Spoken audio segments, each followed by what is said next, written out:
Hi guys, welcome to Mani Adicha Soru. இன்னைக்கு நம்ம பார்க்க போற ரெசிபி என்ன அப்படின்னா எல்லாருக்கும் ரொம்ப ஃபேவரட்டான சிக்கன் பிரியாணி. ஸோ பிரியாணி அப்படின்னாலே எல்லாருக்குமான ஒரு ரொம்ப ஃபேவரட்டான டிஷ்னு சொல்லலாம். எனக்கு ரொம்ப ரொம்ப பிடிக்கும். ஸோ நான் செய்யற ரெசிபிலேயே எனக்கு ரொம்ப பிடிச்சது அப்படின்னா சிக்கன் பிரியாணின்னு சொல்லலாம். இந்த சிக்கன் பிரியாணி செய்யறதுக்கு சின்ன சின்ன நுணுக்கங்கள்லாம் இருக்கு. இந்த சிக்கன் பிரியாணி எப்படி ரொம்ப ஈஸியா செய்யலாம், ஸோ என்னென்ன வச்சா என்னென்னலாம் போட்டா கரெக்டா வரும், எது எவ்வளவு அளவுல போடணும், சின்ன சின்ன விஷயத்தையும் உங்களுக்கு நுணுக்கமா சொல்லி கொடுக்குறேன். இந்த வீடியோ கொஞ்சம் பெருசா இருக்கும், கோச்சிக்காதீங்க, ஃபுல்லா பாருங்க. இந்த வீடியோ பார்த்து முடிச்சீங்கன்னா நீங்களும் ஒரு பிரியாணி மாஸ்டர் ஆயிடலாம். ஸோ இதுக்கான ரெசிபி என்னென்ன பார்க்கலாம் வாங்க. இன்னைக்கு நம்ம 1 கிலோ சிக்கன் 1 கிலோ அரிசியை வச்சு சிக்கன் பிரியாணி செய்ய போறோம்.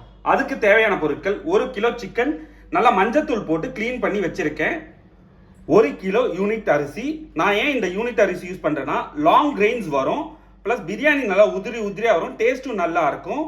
இந்த யூனிட் அரிசியை பொறுத்த வரைக்கும் நம்ம ஸ்டார்ட் பண்ண உடனே 20 நிமிஷம் ஊற வச்சு வச்சிருக்கணும். அது எப்போ நான் உங்களுக்கு செய்யும் போது சொல்றேன். 400 கிராம் வெங்காயம். வெங்காயம் பொறுத்த வரைக்கும் 400 கிராம்னா 6 நம்பர். இந்த மாதிரி சின்ன சைஸ் வெங்காயம்னா 6 நம்பர், பெரிய சைஸ் வெங்காயம்னா 5 நம்பர் யூஸ் பண்ணிக்கலாம். 400 கிராம் தக்காளி. சின்ன சைஸ் தக்காளினா 6 நம்பர், பெரிய சைஸ்னா 5 நம்பர் வரும் உங்களுக்கு. 400 கிராம் தக்காளி, அரை கட்டு புதினா, அரை கட்டு கொத்தமல்லி, 200 ml தயிர், 100 கிராம் இஞ்சி, 50 கிராம் பூண்டு. இது நான் எடுத்து வச்சிருக்க குவான்டிட்டி பார்த்தீங்கன்னா 100 கிராம். நான் ஏன் இப்படி காட்டுறேன் அப்படின்னா உங்க எல்லாருக்கும் 100 கிராம் இஞ்சி 50 கிராம் பூண்டுனா எவ்வளோ வரணும்னு தெரியணும், அதுக்காக தான் நான் ஃபுல்லாக காட்டுறேன். இது எல்லாமே நல்லா தனித்தனியாக ஃபைன் பேஸ்ட்டாக அரைச்சி வச்சுக்கணும். 10 gram Kashmiri chilli powder. Spoon கணக்கில் பார்த்தீங்கன்னா ஒரு 2.5 ஸ்பூன் நான் போடுவேன். எனக்கு காரம் கரெக்டாக இருக்கும். 2 ஸ்பூன் போட்டால் 2 ஸ்பூன் காஷ்மீரி சில்லி பவுடர். சின்ன துண்டு பட்டை ஒரு 4 நம்பர், 5 ஏலக்காய், 10 நம்பர் கிராம்பு. எண்ணெய் 200 ml, 150லேருந்து 200 ml யூஸ் பண்ணிக்கலாம். எண்ணெய் 200 ml. உப்பு தேவையான அளவு. நான் பிரியாணிக்கு பார்த்தீங்கன்னா 1.5லேருந்து 2 ஸ்பூன் யூஸ் பண்ணுவேன். அரிசி நம்ம ரைஸ் வேக வச்சு எடுப்போம், தம் பிரியாணின்றனால அதுக்கு தனியாக போடுவேன். உப்பு போடும்போது உங்களுக்கு எவ்வளோ அளவுன்னு காட்டுறேன். இப்போ பிரியாணி செய்ய ஸ்டார்ட் பண்ணிடலாம். ஸ்டவ் ஆன் பண்ணிட்டு ஒரு 2 கிலோ பிடிக்கிற அளவுக்கு ஒரு பாத்திரத்தை வச்சுங்க. 1 கிலோ பிரியாணினா 2 கிலோ பிடிக்கிற அளவு, 2லேருந்து 3 கிலோ பிடிக்கிற அளவு ஒரு பாத்திரத்தை வச்சுங்க. இதில் 200 ml எண்ணெய், பட்டை, கிராம்பு, ஏலக்காய், வெங்காயம் எல்லாமே ஃபர்ஸ்டே போட்டுடலாம். 200 ml எண்ணெய், எடுத்து வச்சிருக்க பட்டை, கிராம்பு, ஏலக்காய், 400 கிராம் வெங்காயம் எல்லாத்தையும் போட்டுடலாம்.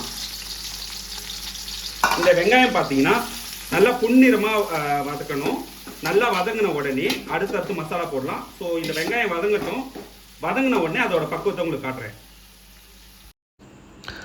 இப்போ சைமல்டேனியஸாக இன்னொரு ஸ்டவ்வில் பாத்திரத்தில் 3 லிட்டர் தண்ணி ஊற்றி நல்லா சூடாக வச்சுருக்கேன். ஏன் அப்படின்னா இந்த தம் பிரியாணிக்கு சாப்பாடை வடித்து போடணும்.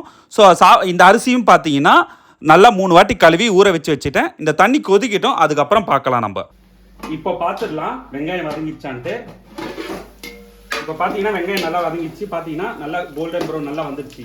இது ஏன் நம்ம இந்த வெங்காயம் இப்படி வதக்குறோம் அப்படின்னா இந்த மாதிரி வெங்காயம் வதக்கினீங்கன்னா மறுநாள் காலைல வரைக்கும் பிரியாணி நல்லா இருக்கும். வெங்காயம் வதங்கிடுச்சு. இப்போ இதில் பார்த்தீங்கன்னா ஒரு கைப்பிடி புதினா, ஒரு கைப்பிடி கொத்தமல்லி போட்டு ஒரு 2 செகண்ட் வதக்கினா போதும். அவ்வளோதான். இதை லைட்டாக வதக்கிட்டு இந்த எண்ணெய் இருக்குல்ல, இந்த எண்ணெயிலேயே சிம் பண்ணிக்கோங்க ஸ்டவ்வை. 1 2 2.5 ஸ்பூன் சில்லி பவுடர் போட்டு இந்த எண்ணெயிலே லைட்டாக வதக்குங்க. ஏன் அப்படின்னா அப்பதான் நல்ல கலர் கொடுக்கும் உங்களுக்கு. ஸோ இப்போ இதுலயே 1.5 ஸ்பூன் 1.5 ஸ்பூன் உப்பு, அரைச்சு வச்சிருக்க இஞ்சி, பூண்டு 100 கிராம் இஞ்சி, 50 கிராம் பூண்டு, இந்த பேஸ்ட் எல்லாம் போட்டு நல்லா வதக்கிடலாம். இப்போ ஸ்டவ் ஃபாஸ்ட்டாக வச்சுக்கோங்க. இதை எல்லாமே போட்டு ஒன்றுமே இல்லை, ஒரு 2 நிமிஷம் கூட, ஒரு 1.5லேருந்து 2 நிமிஷம் லைட்டாக வதக்கினா போதும். இப்போ பார்த்தீங்கன்னா உங்களுக்கு அந்த பிரியாணியோட கலர் தெரியும். டெக்ஸ்சர் பாருங்க, கலர் என்ன மாதிரி வந்துச்சுன்னு. இந்த பிரியாணியில் பார்த்தீங்கன்னா நீங்கள் கலர் பவுடர் அடிஷ்னலாக ஆட் பண்ணணும்னு அவசியமே கிடையாது. இப்போ பார்த்தீங்கன்னா இது ஒரு 1.5 நிமிஷம் வதங்கிடுச்சு. இதில் இந்த 400 கிராம் தக்காளி போட்டு ஒரு 2 பெரட்டு போட்டுடலாம். லைட்டாக வதக்கிட்டு இது கூடவே நம்ம எடுத்து வச்சிருக்க 200 ml தயிர் ஆட் பண்ணிக்கலாம். நம்ம பிரியாணியில் ஏன் தயிரை போடுறோம்னா, தயிர் போடுறதுனால நமக்கு இந்த இவ்வளோ காரம் போய் வயிற்றில் ஏற்படக்கூடிய கெட்ட விஷயத்தெல்லாம் இந்த தயிர் வந்து அவாய்ட் பண்ணிடும். அது மட்டும் இல்லாமல் இந்த பிரியாணிக்கு முக்கியமான விஷயம் பார்த்தீங்கன்னா அந்த புளிப்பு. ஸோ அந்த புளிப்பு கொஞ்சம் கம்மியாக இருந்தால் கூட நமக்கு பிரியாணிலாம் இந்த டேஸ்ட் வராது. இந்த தயிரும் தக்காளியும் சேரும்போது நமக்கு தேவையான புளிப்பு கிடைச்சிடும். ஸோ இதுக்காக அடிஷ்னலாக நம்ம வந்து லெமன்லாம் போடணும் அவசியமே இல்லை. இப்போ இது வந்து நம்ம ஹை ஃப்ளேம்லேயே ஒரு 5 நிமிஷம் நல்லா இதுவாகட்டும், வதங்கட்டும், அதுக்கப்புறம் பார்க்கலாம். இப்போ பார்த்தீங்கன்னா நம்ம வெங்காயம் தக்காளி போட்டு ஒரு நிமிஷம் ஆச்சு, நல்லா கொதிக்குது. ஒரு கலரிட்டு ஸ்டவ்வை சிம்மில் வச்சுட்டு ஒரு 5 நிமிஷம் அப்படியே விட்டுடலாம். இப்போ சிம்மில் வச்சு ஒரு 5 நிமிஷம் ஆயிடுச்சு. பார்த்தீங்கன்னா மசாலா நல்லா வெந்துடுச்சு, நல்லா வதங்கிடுச்சு. இப்போ பார்த்தீங்கன்னா ஒரு 800 ml தண்ணி ஊற்றிக்கிறோம். இந்த 800 ml தண்ணி ஊற்றிட்டு ஸ்டவ்வை ஹை ஃப்ளேமில் வச்சுக்கலாம். இப்போ பார்த்தீங்கன்னா தண்ணி ஊற்றி ஒரு 2 நிமிஷம் ஆயிடுச்சு. இது நல்லா கொதிக்குது. இது நல்லா கொதிக்கும் போது நம்ம ஸ்டவ்வை சிம்மில் வச்சுக்கலாம். சிம்மில் வச்சு ஒரு 5 நிமிஷம் நல்லா ஃபுல்லாக கொதிக்கணும். ஏன்னா சிம்மில் வச்சு கொதிக்க விடல அப்படின்னா தண்ணியெல்லாம் வற்றிடும், நமக்கு பத்தாது. ஸோ சிம்மில் வச்சு கொதிக்க விட்டுக்கலாம். அட் த சேம் டைம் நம்ம ஆல்ரெடி இங்கே அரிசிக்கு தண்ணி ஊற்றி வச்சிருக்கோம்ல, அது என்ன ஸ்டேஜில் இருக்குன்னு பார்த்துக்கலாம். ஸோ தண்ணி இங்கே சூடாகிருக்கு.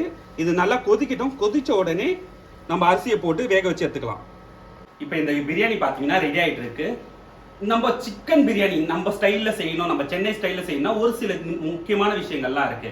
என்ன பார்த்தீங்கன்னா அரிசி கரெக்டான பக்குவத்தில் வேகணும், அந்த மசாலாவில் உப்பு பக்குவம் இருக்கணும், காரம் இருக்கணும், புளிப்பு இருக்கணும். இதெல்லாம் தாண்டி எது எந்த டைமில் போடுறோன்னு இருக்கு. ஸோ ஆல்ரெடி சொன்ன மாதிரி நம்ம இங்கே வெங்காயம் வதக்கும் போதே தனியாக ஒரு பாத்திரத்தில் 3 லிட்டர் தண்ணி வச்சிருக்கோம். அது நல்லா கொதிக்கணும். இங்கே சிக்கன் போடும்போது நம்ம கரெக்டாக அந்த தண்ணி கொதிக்கிறதுக்கும் நம்ம இங்கே சிக்கன் போடும்போதும் கரெக்டாக இருக்கும். அந்த டைமில் அரிசியை போட்டு வேக வச்சு எடுத்துக்கலாம். இதெல்லாம் நம்ம ரொம்ப பர்ஃபெக்டாக பார்க்க வேண்டிய டைம். இதெல்லாம் பர்ஃபெக்டாக பண்ணீங்க அப்படின்னா உங்களுக்கும் பிரியாணி சூப்பராக ஒரு ஹோட்டலில் போய் ரெஸ்டாரண்ட்டில் போய் நீங்கள் எப்படி சாப்பிட்றீங்களோ அதே மாதிரி வரும். இந்த பிரியாணி பார்த்தீங்கன்னா எத்தோடனே அந்த பர்ஃபெக்டாக 100% வருமா அப்படின்னா நம்ம நுணுக்கங்கள் தான் இருக்கு. நீங்கள் செய்ய நீங்களும் ஒரு பெரிய செஃப் ஆயிடலாம், நீங்களும் சூப்பரான பிரியாணி மாஸ்டராகவே ஆயிடலாம். ஸோ நான் செய்கிற அதே ஸ்டெப்பை நீங்கள் பர்ஃபெக்டாக ஃபாலோ பண்ணாலும், நான் சொல்கிற அதே குவான்டிட்டி ஃபாலோ பண்ணாலுமே போதும். இப்போ பார்த்தீங்கன்னா நான் தண்ணி ஊற்றி ஒரு 4 நிமிஷம் ஆயிடுச்சு. இது எந்த அளவுக்கு வெந்துருச்சு, தண்ணி கொதிச்சிருச்சா அப்படின்னு பார்த்துட்டு அடுத்து சிக்கனை போட்டுக்கலாம் வாங்க. பார்த்தீங்கன்னா மசாலா நல்லா கொதிக்குது. இந்த மசாலா நல்லா கொதிக்கும் போதே நம்ம எடுத்து வச்சிருக்க சிக்கன் 1 கிலோ சிக்கனை இந்த பிரியாணியில் போட்டுக்கலாம். நீங்கள் நிறைய பேர் நினைக்கலாம் என்ன தண்ணி கம்மியாக இருக்குது அப்படின்ட்டு. இந்த தண்ணி கரெக்டாக இருக்கும். அப்படி தண்ணி பத்தலைன்னா நம்ம பிரியாணி வேக வைக்கிற தண்ணி இருக்குது தெரியுமா, அதை யூஸ் பண்ணிக்கலாம். ஸோ அதை வந்து நீங்கள் வேஸ்ட் பண்ணிடக்கூடாது. அந்த பிரியாணி வேக வைக்கிற தண்ணி கண்டிப்பாக நம்ம யூஸ் பண்ணிக்கலாம்.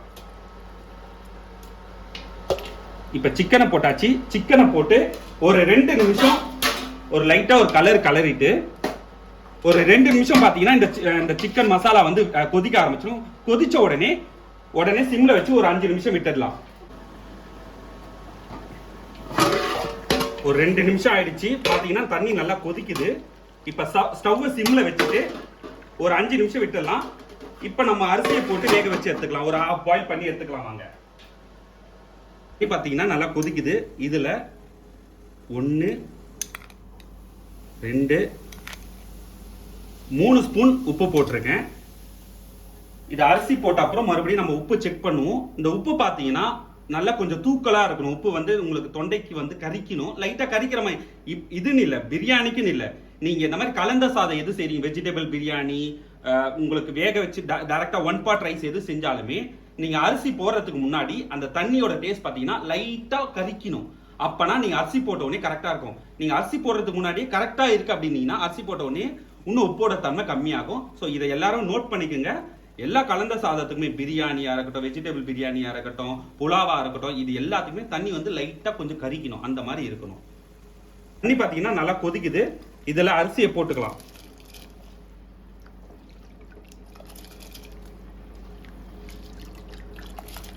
இந்த அரிசி போட்ட உடனே ஒரு 4 to 5 நிமிஷம். இப்போ நான் பெரிய ஸ்டவ்வாக இருந்துச்சுன்னா உங்களுக்கு வந்து ஒரு 3 நிமிஷம் போதும். இது சின்ன ஸ்டவ் அப்படின்னா நம்ம வீட்டுக்கு யூஸ் பண்ணுற ஸ்டவ்ன்றதுனால ஒரு 4லேருந்து 5 நிமிஷம் ஆகும். இதை போட்டுட்டு உப்பு செக் பண்ணிக்கலாம். இப்போ உப்பு செக் பண்ணிடலாம். உப்பு கரெக்டாக இருக்கு. உங்களுக்கு குடிச்ச உடனே தொண்டைக்கு உரைக்குது. இப்போ கரெக்டான உப்பு பக்குவம் இருக்கு. இதுவே போதும். இப்போ இந்த அரிசி மட்டும் வேகட்டும். அட் த சேம் டைம் நம்ம சிக்கன் மசாலால இருக்க உப்பு பார்த்துடலாம். மசாலா பார்த்தீங்கன்னா நல்லா கொதிச்சுட்டு இருக்கு. எண்ணெயெல்லாம் தள்ளிட்டு உப்பை செக் பண்ணிடலாம்.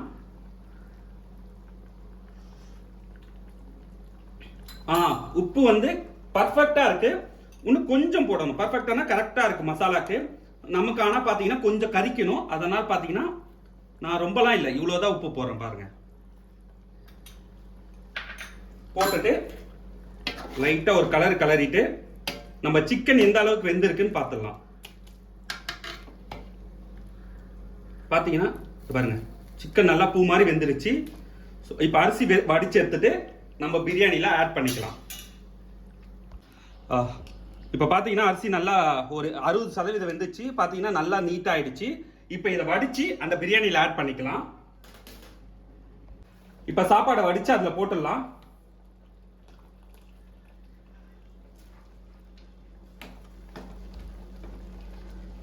இப்போ பார்த்தீங்கன்னா அரிசியை வடித்து போட்டாச்சு. தண்ணி மட்டும் இப்போ பார்த்தீங்கன்னா தண்ணியோட அளவு கொஞ்சம் கம்மியாக இருக்கு. இப்போ என்ன பண்ணலாம் அப்படின்னா, நம்ம ஆல்ரெடி சாப்பாடு வெடிச்சோம்ல அந்த தண்ணியை ஊற்றிக்கலாம். ஸோ அதை ஊற்றினீங்கன்னா உங்களுக்கு கரெக்டாக இருக்கும். இப்போ பார்த்தீங்கன்னா அரிசிக்கும் தண்ணிக்கும் கரெக்டாக மட்டமாக இருக்கு. இப்போ ஸ்டவ் ஹை ஃப்ளேமில் வச்சு ஒரு 3லேருந்து 4 நிமிஷம் உங்களுக்கு நீங்கள் அப்படியே ஹை ஃப்ளேமில் வச்சிடலாம். சாப்பாடு வெடிச்சு வச்சிருக்க தண்ணியை தூக்கி மேலே வச்சிடலாம். மேலேருந்து தம் ஆகும். இப்போ ஒரு 3லேருந்து 4 நிமிஷம் கழிச்சு பார்த்தீங்கன்னா சைட்லேருந்து ஃபுல்லாக புகை வரும். அப்போ பார்த்தீங்கன்னா உங்களுக்கு உள்ள கரெக்டான பக்கம் வந்துச்சு. அப்போ வந்து நம்ம சிம்மில் வச்சுட்டு ஒரு 20 நிமிஷம் தம் விட்டிங்கன்னா பர்ஃபெக்டான பிரியாணி ரெடி. இப்போ பார்த்தீங்கன்னா சைட்லேருந்து புகை வருது. இது ஸ்டவ்வோட பின்னாடி சைட்லேருந்து புகை வரதுனால என்னால் காட்ட முடியல. இது நான் வச்சு ஒரு 4 நிமிஷம் ஆச்சு. நல்லா புகை வர ஆரம்பிச்சிச்சு. நான் ஸ்டவ்வை சிம்மில் வச்சுறேன். இப்போ 20 நிமிஷம் நல்லா தம் ஆகட்டும். அதுக்கப்புறம் நம்ம ஓப்பன் பண்ணி பார்க்கலாம். இப்போ பார்த்தீங்கன்னா ஒரு 20 நிமிஷம் ஆயிடுச்சு. நம்ம தம் ஓப்பன் பண்ணலாம். சைடில் தண்ணி இருக்கா பார்த்துடலாம். தண்ணி கொஞ்சம் கூட இல்லை. ஸோ தம் உடைச்சிடலாம். ஸ்டவ் ஆஃப் பண்ணிடலாம். பிரியாணி பார்த்தீங்கன்னா இங்கே பாருங்க, நம்ம எந்த கலரும் போடலை. எவ்வளோ உதிரியாக இருக்குன்னு பாருங்க. அவ்வளவுதான், என் ஸ்டைலில் சிக்கன் பிரியாணி ரெடி.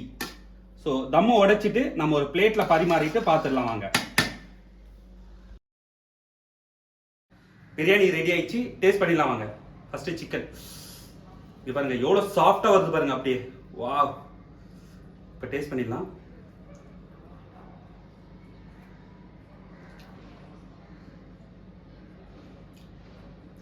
உண்மையா சொல்றேன், ஒரு ரெஸ்டாரண்ட்ல போய் சாப்பிட்ற அந்த அளவுக்கு டேஸ்ட் இருக்கு. நீங்களும் செஞ்சு பாருங்க. உங்களுக்கு என்ன டவுட்ஸ் இருந்துச்சுன்னா இந்த ரெசிபிலையோ இல்லை வேற எதுனா உங்களுக்கு டவுட்ஸ் இருந்துச்சுன்னா மறக்காம என்னோட கமெண்ட் செக்ஷன்ல சொல்லுங்க. உங்களோட டவுட்ஸை கிளியர் பண்ணி வைக்கிறேன். இந்த வீடியோ உங்களுக்கு பிடிச்சிருந்தா லைக் பண்ணுங்க, கமெண்ட் பண்ணுங்க, உங்க ஃப்ரெண்ட்ஸுக்கு ஷேர் பண்ணுங்க. அண்ட் மறக்காம மணி சேனலை சப்ஸ்கிரைப் பண்ணுங்க. அடுத்த வீடியோல பார்க்கலாம். Bye bye guys.